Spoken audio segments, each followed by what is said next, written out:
The Horseman's Corner is an original production of Howard Hale Broadcasting, on the air since 1994 with over 7,000 episodes with people involved in the world of horses. Today, the program is hosted and produced by Nelseena Lehmann and Brian Hale. Visit horsemanscorner.com for more, including longer interviews exclusive to the web, full archives, our own equine podcast search engine, made possible by Van Hargis Horsemanship. I'm Howard's son, Brian, and we welcome you to the Horseman's Corner. We'll be back with today's guest right after this. I'd like to invite you to visit the website that we have for the Horseman. That's horsemanscorner.com. Good place to advertise, good place to go if you're looking for horse information. That's horsemanscorner.com. Now here's Nelseena with our guest, Toby Tooke. Good evening, Toby. Hello. Nice to hear a friendly voice from back home. Yeah, back home being Eagle-Aka. So your grandmother and my grandmother were best friends. You're considerably younger than I am, but like I said, you're Tooke, so everybody knew who you were. Tell us about Feeke's vision. Pre-pandemic, I was approached by Ken Howie. He worked for the Cowboy Channel and RFD, and he found out about the story of Grandpa Feeke and said, well, this is kind of a interesting story. And he goes, we should do this, do a little, 20-minute, half-hour show. And then he realized it is way, way bigger than just 20 minutes, half hour. It's a long story. I mean, Grandpa Feeke was one of 6 boys, and he quit school in 8th grade to kind of chase his dream of raising bucking horses. And him and the boys his brothers put on rodeos in the 30s. I think they had quite a bit of fun doing it because they did it all. They were the announcers, they were the clowns, they were the shoot help, they were everything. And I've got some old posters, and it's interesting because those rodeos they put on, they'd start off with, a baseball game, and then they'd have wild mare milking. They'd have the rodeo, and then they'd have a dance. And I mean, it was an all day, all weekend ordeal when they got together. And then Grandpa kind of, I think, decided to take it a little more serious, and he ended up buying King Largo, an Iowa State Fair blue ribbon winner, and that was kind of the foundation of everything you see today, from you'll see King's Genetics, in Calgary, in Butler, in Sankey, in Powder River, in all of those great strings. Yeah, Grandpa he loved horses. And that's one thing. He's known for bucking horses, but he loved race horses. He loved work horses. He loved breaking horses. Any horse that he thought he could find a use for, he would take it to the ranch and break it or whatnot. So, and again, I never got to meet my great grandfather. He passed away 12 years before I was born. He was only 58. He had kind of the pinnacle. This is the story. Quitting school, starting a rodeo company, wanting to breed horses to buck, and everybody's saying you can't do it. He ends up in the arena in Oklahoma City with an award for a horse he bred, he raised, he sold to Rodeo Inc., and he rode out and had a heart attack holding the trophy for the first really born-to-bred horse, which was Sheep Mountain. Casey Tibbs was Grandpa's first, if you want to say, endorser. Clem McSpadden wasn't far behind. Winston Bruce jumped on the train shortly after, so it kind of took off. Grandpa did all right for himself, and looking at rodeo today, well, Rodeo Inc. sold out and their horses went pretty much everywhere. We can tell that through DNA. Science doesn't lie. I was approached by Kenny Andrews and Steve Stone helping start the Bucking Horse Breeders Foundation, which essentially is to help protect buyers and sellers of horses. Because I remember my grandpa going to a sale in Rapid City, and they were dummy bucking horses out. And if you look, sales book, Tooke bred. The last name has a little weight to it. Grandpa said there was a number of those horses that come out and said Tooke bred, and he's like, I don't know who that guy is, how he got our genetics. The horse is small. It really was something I knew I had to do when they asked me to start this. And of course, I gave Grandpa a hard time being a pack rat. Well, he had saved Gray Wolf and General Custer's bones. Well, we got them DNA'd. They're registered 1 and 2. And roughly about 90% of any bucking horses in the arena today go back to what Grandpa Feeke started back in the 30s. He was a very quiet guy, from what I've been told, but I think he'd be pretty proud of what he accomplished after he passed as to his influence on rodeos. And I'm just trying to tell the story, and with Feeke's vision, it's telling the story. We've got some of the biggest names in rodeo in there. Mel Potter, he considered Grandpa Feeke one of his best friends. Mel just got into the Rodeo Hall of Fame this past year. Got to see him. He's 93, I believe, and he's always been, I talk to him about once a month. It's always nice to hear stories about Grandpa. Some of the other guys in there, Quentin Johnson, pretty much anybody that rode horses. We got Deb Copenhaver's in it. We got him before he passed. Harry Vold we interviewed 2 days before he passed away.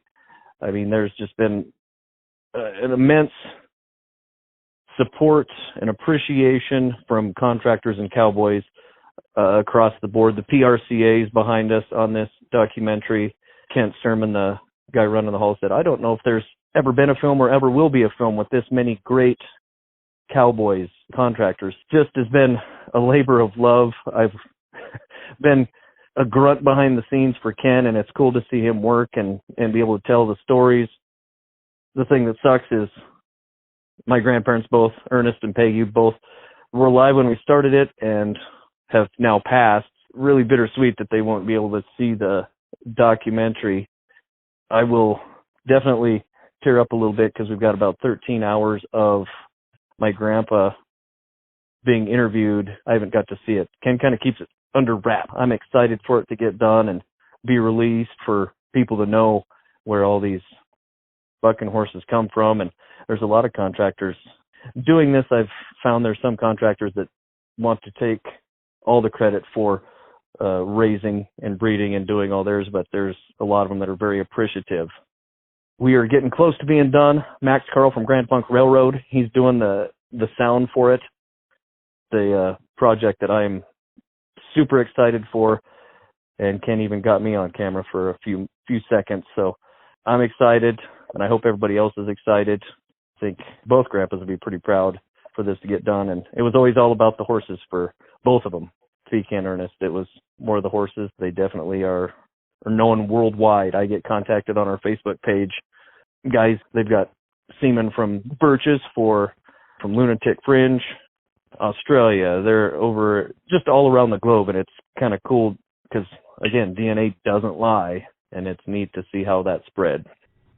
Do you need help with anything website related? Hale Multimedia has been in the business of helping others for over 20 years. Please give us a call at 940-224-6315 or visit halemultimedia.com. Anything website related, we're here to help you. That's halemultimedia.com. I remember talking with both your grandparents, Ernest and Peggy. What wonderful people. Peggy was absolutely a gem, and Ernest was a quiet man, but if you could get him started talking about bucking horses, he absolutely lit up, and I remember him telling stories that were just wonderful. I'm glad that you're continuing on with this legacy, because what a wonderful story to be told, and of course proud because that's home for us. I have to ask you, what's your favorite bucking horse? It's such a wide array. I mean, I can go back to the early horses. I say Indian Sign, just because I've seen actual footage that Grandpa had. He wasn't our biggest horse, not our most well-known horse, but by far the most athletic horse. You get banned by the RCA for being too rank, you know you're a bad horse. Again, you know, you can go down the list, the Sheep Mountains, the Major Renos, the Deacon Browns, Sunset Strips, the A-team that Grandpa sent to Rodeo Inc., Mel said, they went from an absolute nobody to having the best horses in the world overnight. And they ended up getting 3 truckloads from Grandpa. And that's probably my favorite story that Grandpa would tell is Feeke called Mel and said, hey, I got some horses. You guys want them? Well, Mel had no idea who Grandpa was. So Mel called Bill Linderman and said, hey, do you know Feeke Tooke well, Bill and Grandpa had started the Miles City Bucking Horse sale together. They'd done a lot of things together. And Bill said, well, yeah, I know, Feeke. Selling you the horses, you're going to have the best in the world, but he's probably rather sell his wife than the horses, from a whole lot of nothing to top. And I think that first NFR, they sent, was it 12 or 14 horses to the NFR? They come in and just cleaned house. And then as far as the newer horses, I love Lunatic Fringe, Lunatic from Hell, Craig at Midnight. There is more great bucking horses now than there ever has been. And that's what I tell these contractors. You took what Grandpa started, took it the next step, the breeding, the back and forth, talking to Hank and Lori from Powder River. They said, yeah, what your great-grandpa started, we don't veer too far off of that. Cross it back and forth. Why do you want to dilute what he started and is proven to work? When you have those words like that from those top contractors, it really hits you. That I never rodeoed. I got on a few steers at a youth rodeo, but been more on the other side of it. The history and genetics, the appreciation, very humbling to know Grandpa's story, and then Ernest taking over, and then, my dad, because we've still got about 50 horses out at the ranch now. I think the funnest day, other than my kids being born, is we built an arena behind our ranch for the documentary, Horseshoe Arena. Had some old cars and wagons out there to finish it off, and we bucked horses that, go back to King Largo, back to the horses that Feeke had in the 30s, and buck them on the prairie in that lodgepole arena, and there was no cell phones on set, and it just was one of the funnest days, getting to see those horses buck, those cowboys riding. It was very cool. And then at the end of the day, you looked up on the hill, and there's some more horses sitting up there watching, and just I wish more people could have been there. It was very, very cool. Our guest on this segment of the program and the next three is Toby Tooke with our special host, Nelseena Lehmann. We'll be back with more after this. You're listening to the Horseman's Corner. I'd like to invite you to visit the website that we have for the Horseman. That's horsemanscorner.com. Good place to advertise, good place to go if you're looking for horse information. That's horsemanscorner.com. Welcome to segment 2 of the Horseman's Corner. Now let's continue the conversation that Nelseena was having with our guest, Toby Tooke. Well, my dad used to run with some of the Tooke boys, the next generation, and he always said that one of the highlights of his life was being able to run bucking horses. He said that was the biggest rush of anything he'd ever done. So, and I'm pretty sure he chased a Tooke bucking horse or two around more than once. Watching the NFR, it was a couple of years ago, and I got a text from Dr. Greg Velklausen down there in Texas, who does the DNA, and it was right to the 10th perf, and I go, what's Dr. V text me for? And it just simply said 29 of the 30 go back to Tooke bloodlines. So, I mean, you talk about the money perf, the last perf of the biggest rodeo, and you've got 29 out of the 30. I mean, that's something. That's a legacy all its own. Yeah, and the one horse that everybody always asks, does he go back to ours? And he does not, is Virgil, and that is an amazing horse. Yeah, that's one of the few that I know that doesn't go back.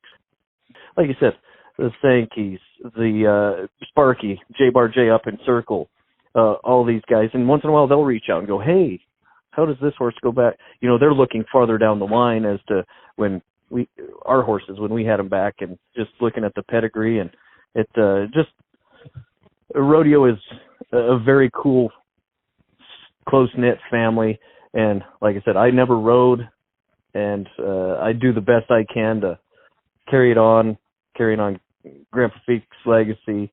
Grandpa, Ernest, I mean, I talked to him. I picked his brain I grew up on the ranch, and then when I moved up here to Billings, I talked to him every night, and once he passed, I was like, oh, man, how much did I retain of all these phone calls and the history and stuff, and it a lot of it stuck, and a lot of it I've tried to write it down, and it's on our Facebook page, Tooke Bucking Horses, and that was what I missed the most is, you know, talking for an hour, 2 hours, and then jumping on the computer and posting a picture with a story. And like I said, you knew Grandpa, and he was once you got him going, there was no real shutting him down. And that's what was funny is the first interview we had for the documentary, he got there and he kind of didn't really talk, and I started asking the questions, and he started going, and he talked until the mic battery ran out. And the producer goes, hold on, I'll go get another one. And he just took the microphone. It was a mic drop. He took it off and said, nope, I'm done for today. and Ken goes, your grandpa's a unique guy. I said, yep.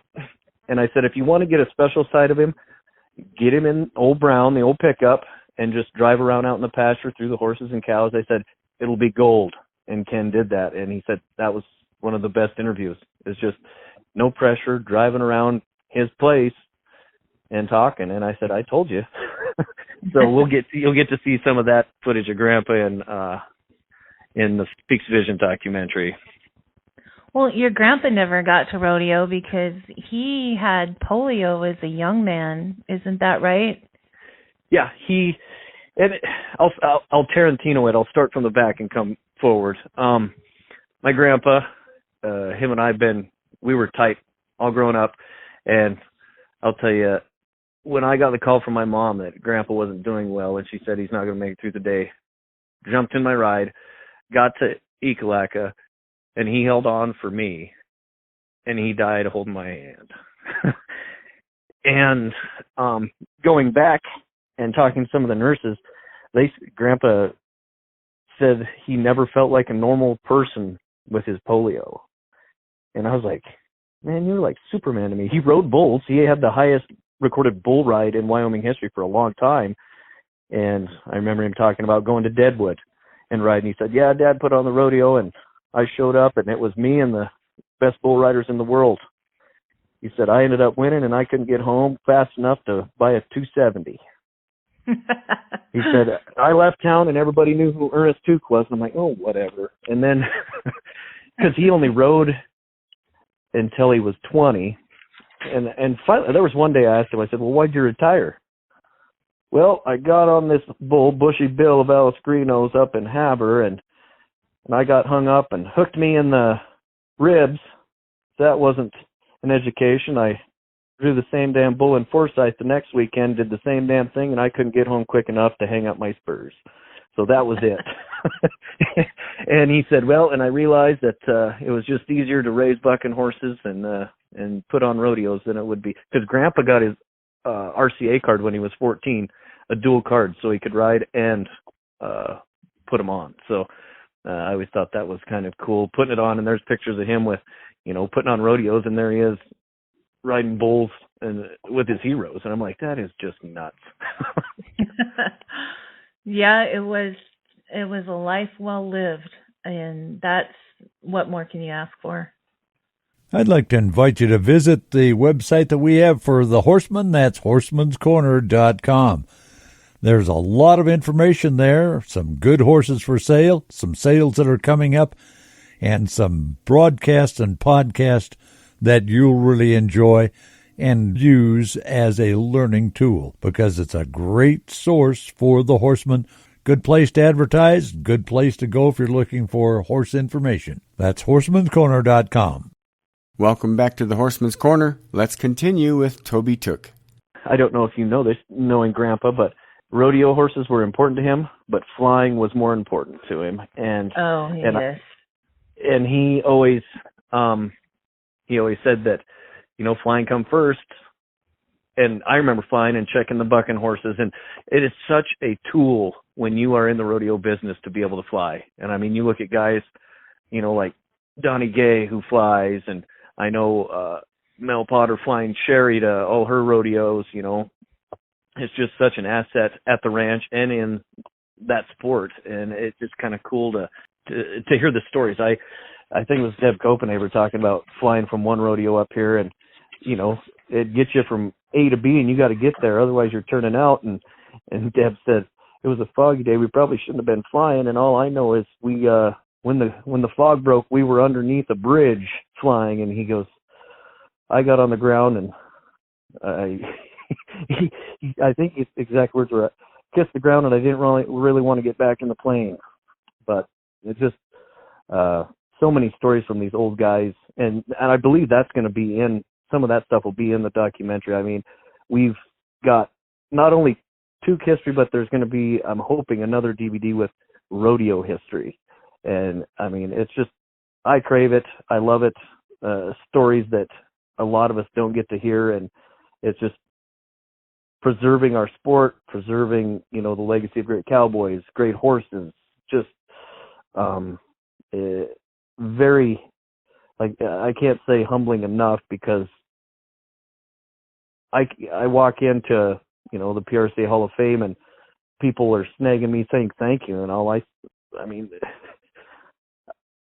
the last name that I was born with, it took me a while to realize what that meant in this world of rodeo, and just doing what I can to pass along, like I was telling you before we I spoke at a college and talking to kids that had never been to a rodeo or don't know anything about rodeo.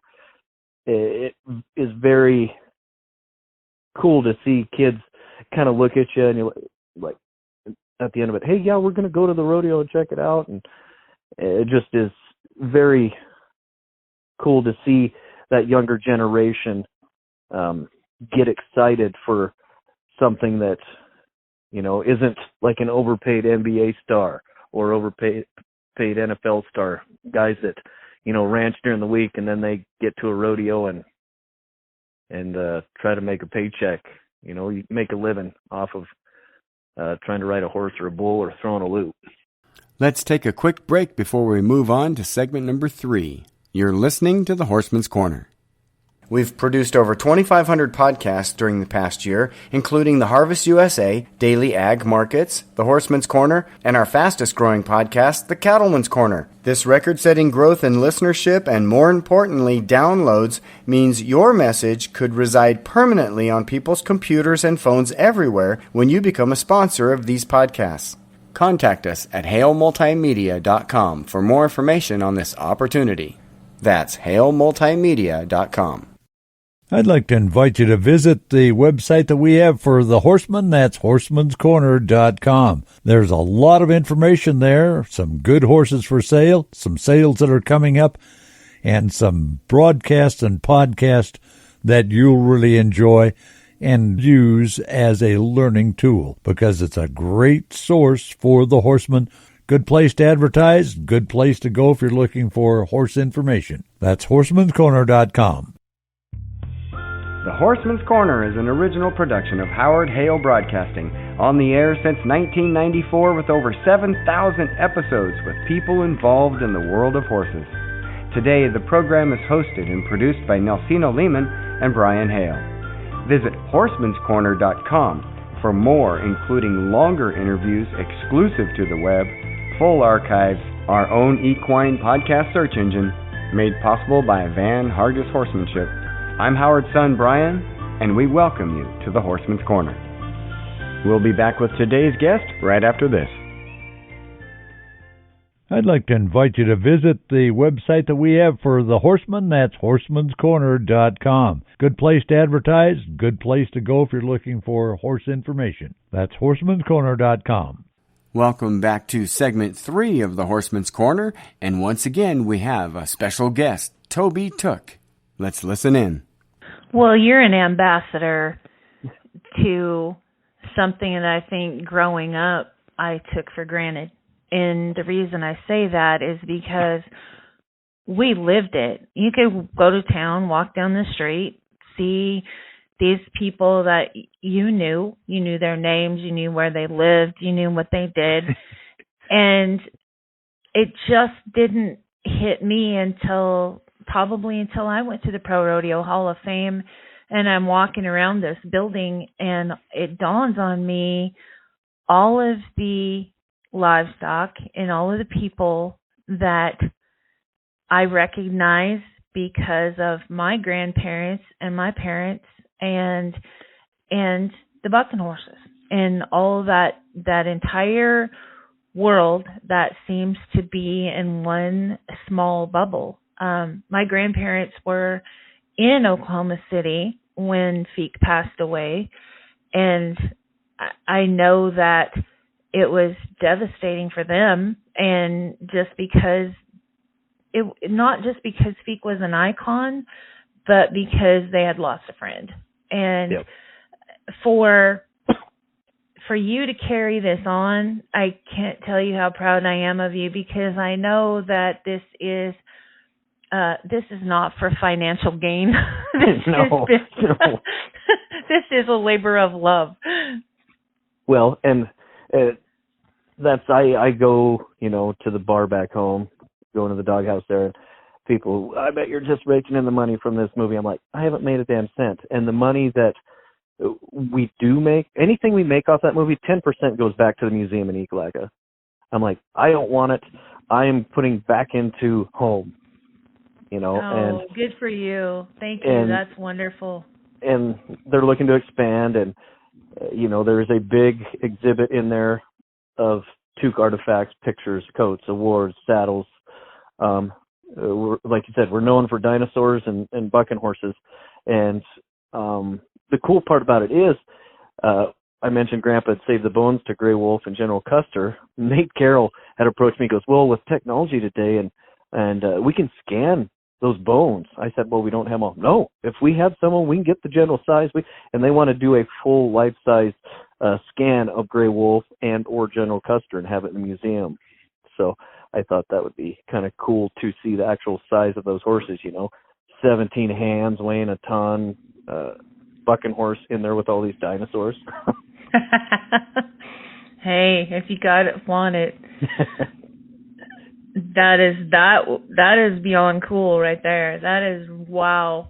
I remember as a kid watching the horses buck, and then watch the NFR and go, well, that horse was Frontier Airlines, or that horse was this horse, and have people go, they were proud of the lineage. They were, and I'm so glad somebody's documenting this.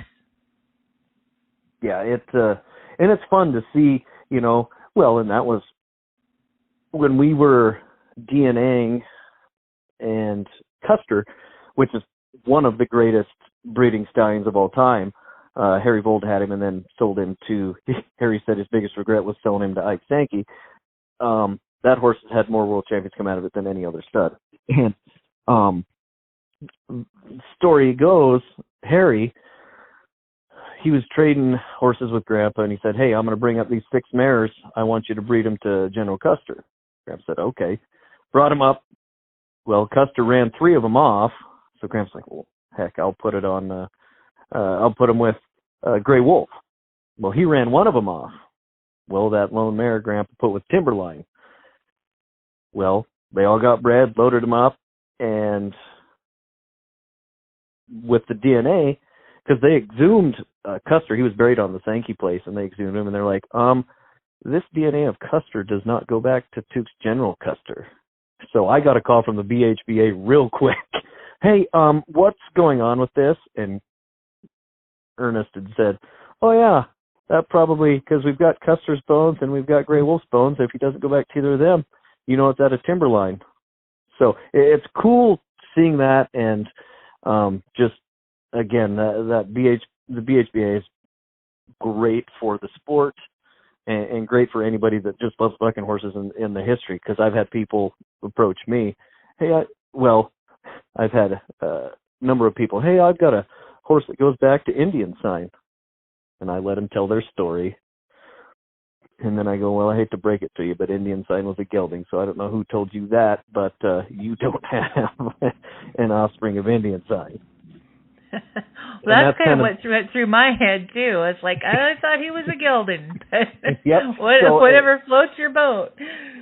So that's the beauty of I can't praise the BHBA enough with, I preserve history, but again, science doesn't lie, and, I can't tell you, if you're listening and you have a horse that's a little bronky or whatever and want to see, get a hold of them, pull some mane, put it in there, and they can go, oh, hey, this goes back to this horse, or this doesn't go back to anything in our database. But it's really cool to piece that puzzle together as to, broncs, because And Dr. V had said that almost all bucking horses go back to 6 mares way back in like the 30s. Really? I did not know that.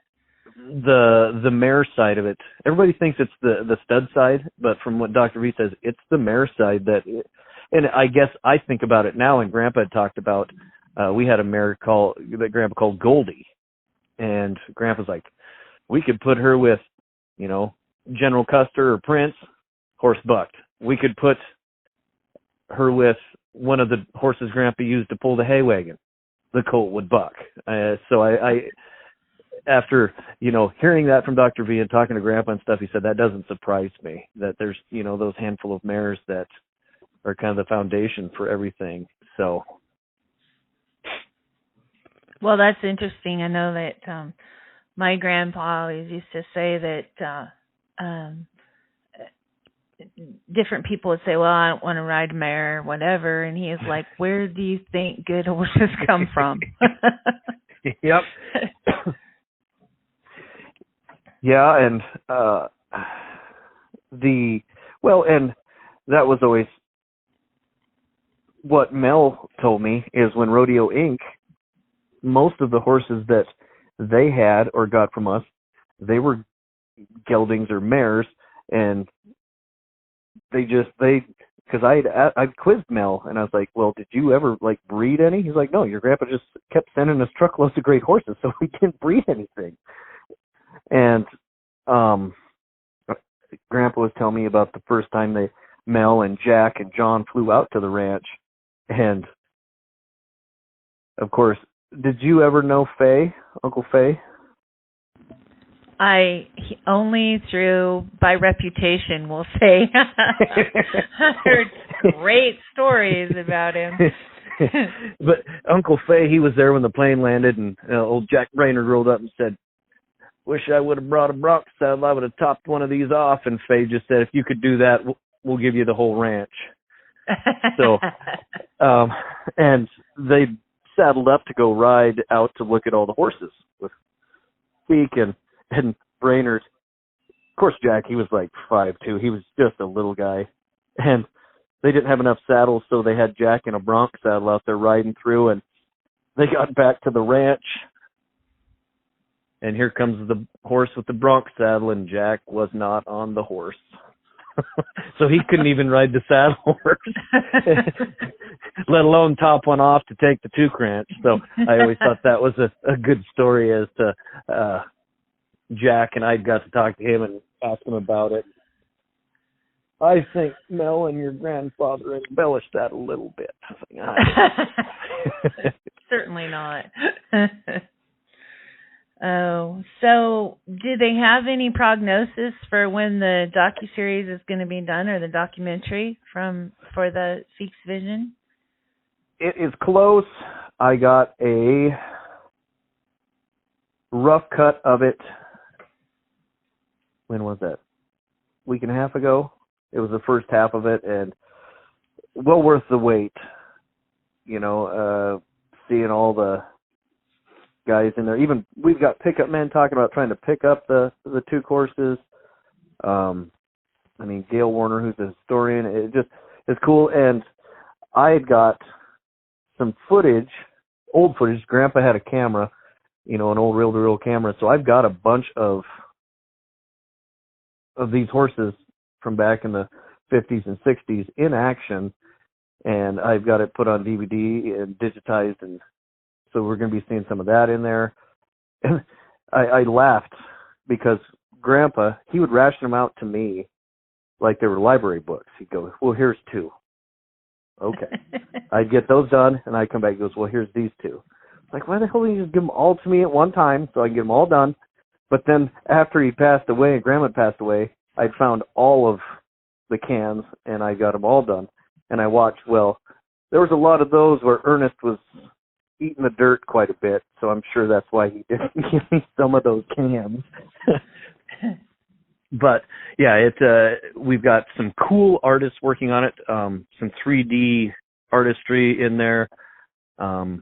It's well worth the wait, and I've always we started it before the pandemic. And this has all been donation based. So that means even more to me, that everybody out there wants to see this and wants to hear this story.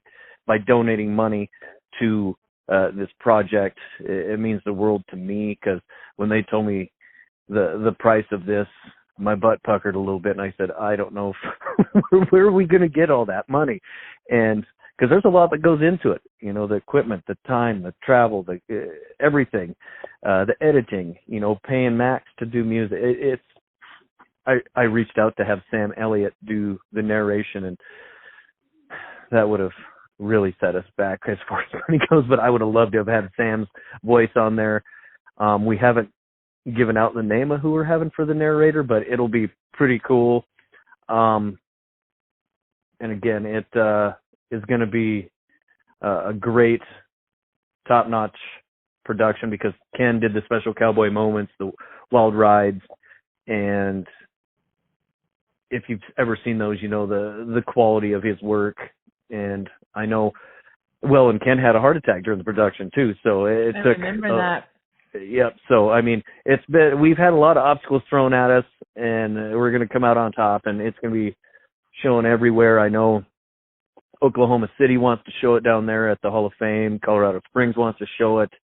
I've already had like 4 or 5 places here in Billings want to show it. It just is very. Again, I can't think everybody that's pre-ordered a copy or just wants to know Grandpa's story. It's something that I never would have thought, but when you think of it, boy quit in school, raised bucking horses, people told me can't overcome it. It's almost like a Disney movie, and then comes to it and he passes away at the pinnacle of, you know, he was 58 holding a trophy for a horse. It don't get much better. Or worse, depending on your angle. But what a story. We'll continue on with segment 4 after this. You're listening to the Horseman's Corner.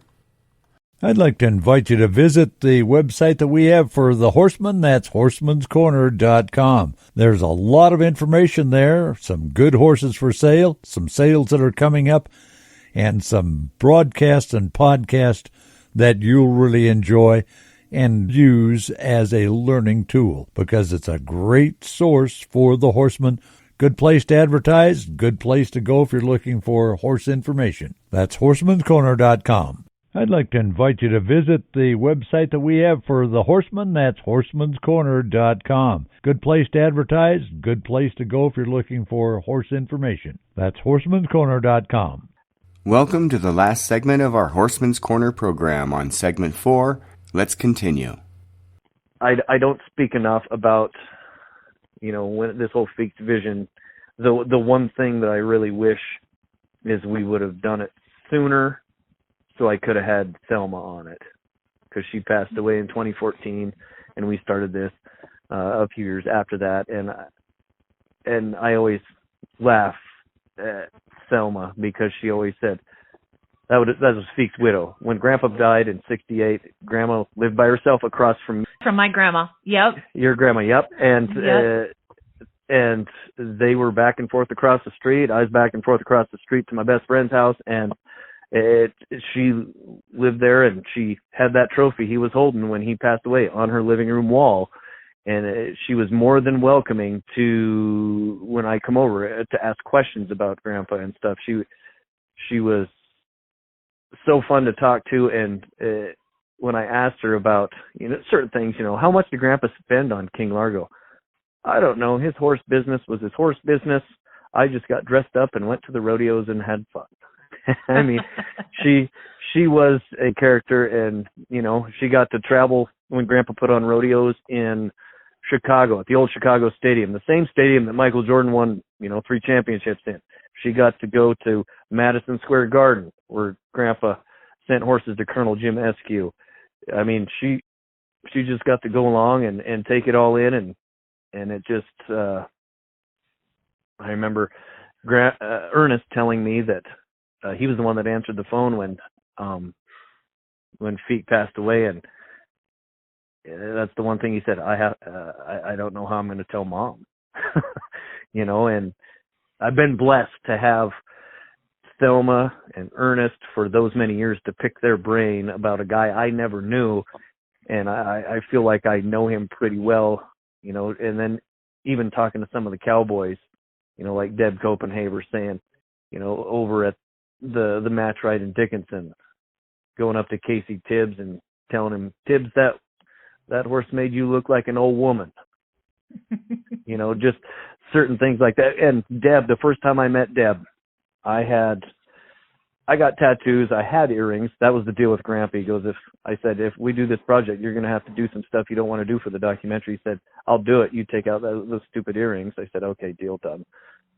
And the first time I met Deb Copenhaver, again, he's pretty short. He reached up and his hands on each ear and he goes, what would your grandfather Feeke think of these? I said, well, Deb, I said, I've been out fencing and I got more in my ears than on the post. And he said, kid, you got his humor. And that really meant a ton to me.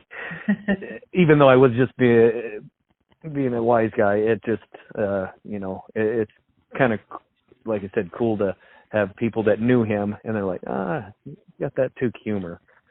I remember my grandparents talking about Feeke, and my grandpa said that probably Feeke's biggest swear word was re-ride. He said, you didn't get a re-ride on a Tooke horse, because he said if you thought the first one was not good, the second one was really going to eat your lunch.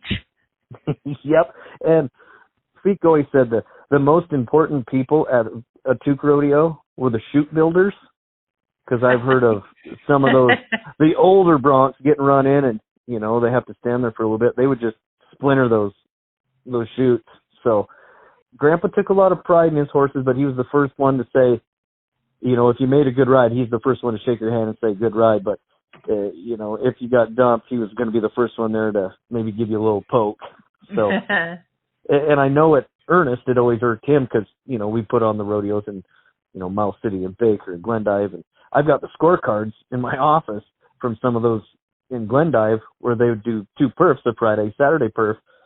And I think in the bareback and saddle bronc, both days out of, I don't know if there was 40 total horses out, one guy rode. And Grandpa said, and I'm going to do my best Ernest impression. Grandma said it was okay, but Grandpa, he made fun of me, but Grandpa always said, well, I don't know what those boobs want. My horses threw them all in the dirt, and then we didn't get invited back. So you know what? I'll just take my horses where guys want to try to ride them and people want to see them. Okay, Ern. That was Ernest to a T. Yeah. Very good. Very good. I don't know what those boobs want. That sounds like Ernest. And the same thing when Indian Sign got banned down there in Deadwood, they thought he would go over backwards. That was the big thing with Indian Sign, if he would go over backwards. And that was the one thing Grandpa wanted to see was Casey Tibbs on Indian Sign. Well, Casey broke ribs the night before, so that didn't happen because he drew Indian Sign for the final perf. And but they had banned Indian Sign, and Grandpa pulled the old, well, I don't know what these boobs, that was his word, boobs. I don't know what these boobs want, but we're headed to Sentinel Butte next week, and I'll just bring my milk cows, and they can ride those. So. Oh, Ernest, that was, what a character. Well, Toby, I can't thank you enough. This is a great interview when you have tears and laughter in the same 45 minutes. That's an excellent, excellent day. I will be calling you again when we get Feeke's Vision dropped in our lap. It will be a banner day for rodeo and bucking horses and the Tooke legacy and the whole deal. Thank you so much for your time and joining us on the Horseman's Corner. No problem. Thank you for having me, and you and Kurt take care.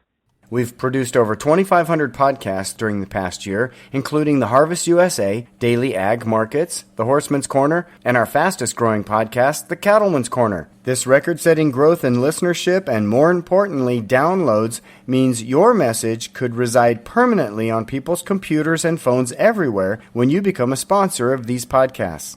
Contact us at halemultimedia.com for more information on this opportunity.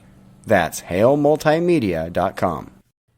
I'd like to invite you to visit the website that we have for the Horseman. That's horsemanscorner.com. There's a lot of information there, some good horses for sale, some sales that are coming up, and some broadcasts and podcasts that you'll really enjoy and use as a learning tool, because it's a great source for the horseman. Good place to advertise, good place to go if you're looking for horse information. That's horsemanscorner.com.